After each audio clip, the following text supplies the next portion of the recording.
Hi, I'm going to show you quickly how to measure up for grommet top curtains, also known as eyelet curtains. The first thing you need to do is to get the width that you need the curtain rod to be, that they're going to hang from. And what I do is measure the window opening or the window frame and add a further 5 to 6 inches onto either side to get the total length that the curtain rod is going to be.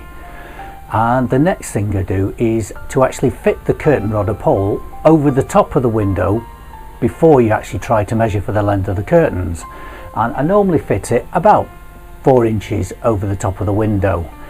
And then the next step is, once your curtain hardware is fitted, to actually measure the length of your curtains. And what we're going to do is measure from the top edge of the curtain rod down to where we want the curtains to finish.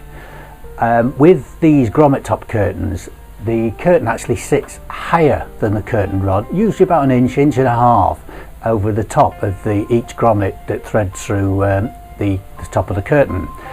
So what we're going to do is hook the tape measure on, measure down, but then we have to add on 1.5 inches to get the total length of the actual curtain. So the first stage you can have is down to where the windowsill comes, and that's great if, for instance, you're fitting them over a kitchen window and they might get splashed with water. The next step you could measure is approximately 4 or 5 inches past the windowsill, and that is great if you've got a piece of furniture under the window, a sofa, bookcase. You don't want the curtains to drape over the top of the furniture, and you don't want them hanging behind the furniture. And the next step, which is my favourite, is all the way down to the floor, just clear of the floor.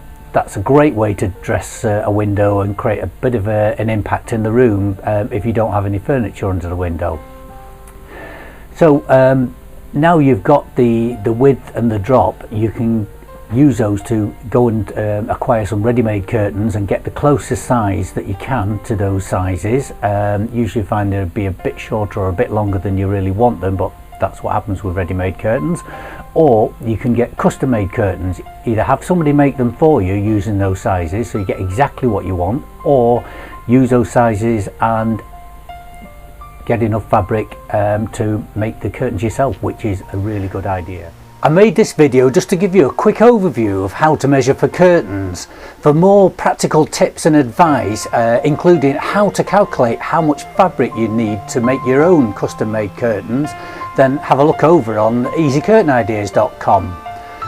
The link is just below this video. And thanks very much for watching, and I hope this was useful.